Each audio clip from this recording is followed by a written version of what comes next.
Yo guys, what's going on? BFViking here, and just very recently we've received some brand new information about the upcoming Russian DLC.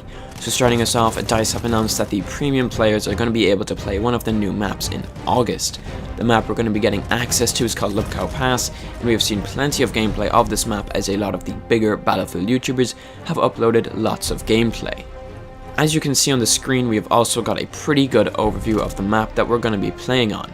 Looking at the map, it looks like we're going to be playing in some pretty long range environments with a mix of close range engagements in logging yards and small houses. The map overall just looks really beautiful, the snow just looks amazing, and the mountains in the background just make the map look so much more epic.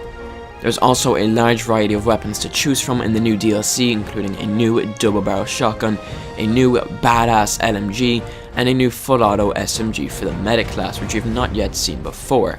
And I think this is going to change up gameplay a lot, because I think the medics should have access to the SMGs instead of the assault class, as it requires them to get more up close and personal into the action alongside their teammates, which they are supposed to be reviving.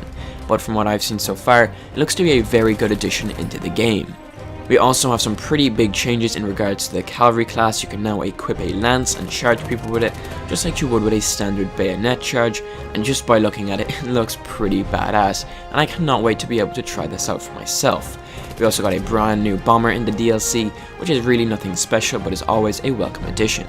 There's also much more content that DICE has yet to reveal from the Russian DLC, as there's currently only 6 weapons in the build, but at launch we're going to have 11 weapons, which is quite a lot, and that's on Battlefield 4's DLC standard, and hopefully DICE can keep up this trend with these 6 maps per DLC and 11 weapons, because by the end of Battlefield 1's life cycle, we could have upwards of 120 weapons in the game.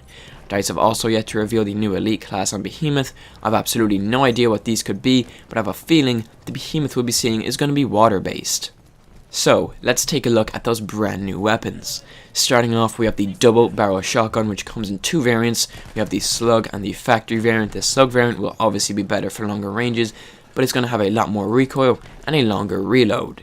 The factory variant, you can fire off both shots at once if you like, or you can fire them off one by one. By the looks of it, each shell does a massive amount of damage.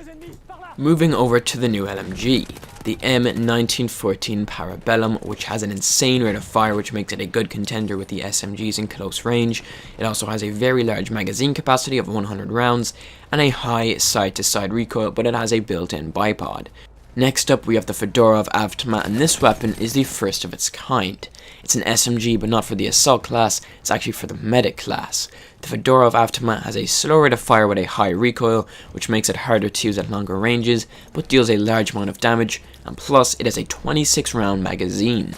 The Fedorov will come in 2 variants, the trench if you want to get really up close with your enemies, or the optical for further ranges. Weapon number 4. We have the M91 Mosin Nagant, which comes in a factory variant and a marksman variant.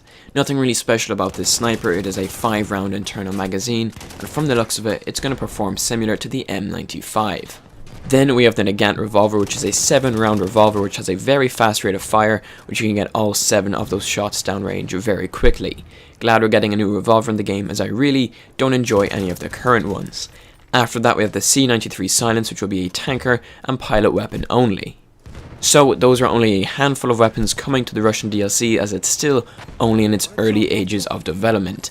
We still have yet to see the new bomber, the new armored truck, and all of the new gadgets, grenades, and melee weapons.